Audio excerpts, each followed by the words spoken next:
নবীজি সাল্লাল্লাহু আলাইহি সাল্লাম আমাদের বড় আপন ছিলেন। যুগ যুগ আল্লাহ তাআলা পৃথিবীর শুরু থেকে আজ পর্যন্ত নবী রাসূলদেরকে পাঠিয়েছেন মানুষের হেদায়েতের জন্য, মানুষকে গুমরাহি থেকে রক্ষা করবার জন্য।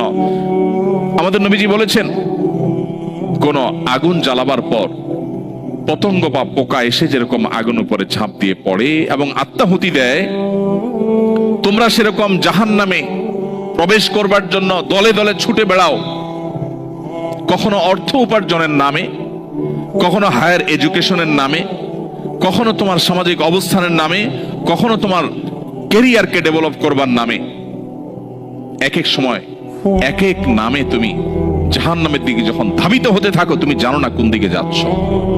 তুমি ছুটে চলেছ তোমার জাহান্নামমুখী সে যাত্রা এবং ছুটে চলাকে থামাবার জন্য।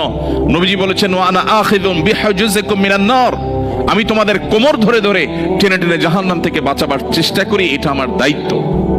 সেই নবীজি বলে গেছেন আমাদেরকে যে একটা সময় আসবে, ফিতনা আসমান থেকে অনবরত পতিত হবে।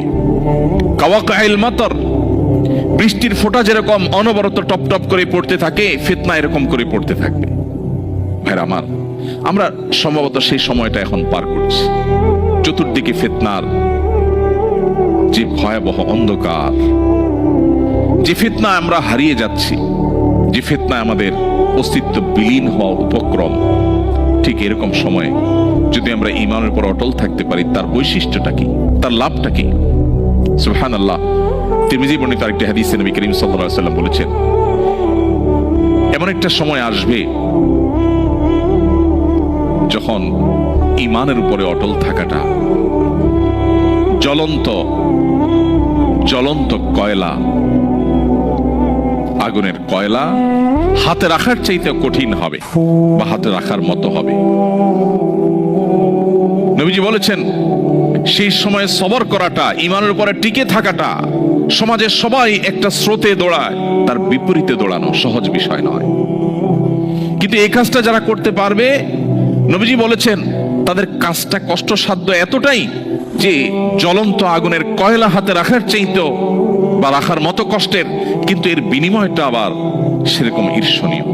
তিনি বলেছেন, 50 জন মানুষ আমল করে যে পরিমাণ সওয়াব পাবে, ওই সময় এই রকম প্রতিকূল পরিবেশে যিনি নিজের ঈমানকে, নিজের আইডেন্টিটিকে, নিজের আমলকে, নিজের মুসলমানিত্বকে যে ব্যক্তি বুলন্দ করে রাখবে, উঁচু করে রাখবে, ধরে রাখতে পারবে, আল্লাহ তাআলা তাকে 50 জন মানুষের আমলের সমপরিমাণ সওয়াব তাকে দান করবেন।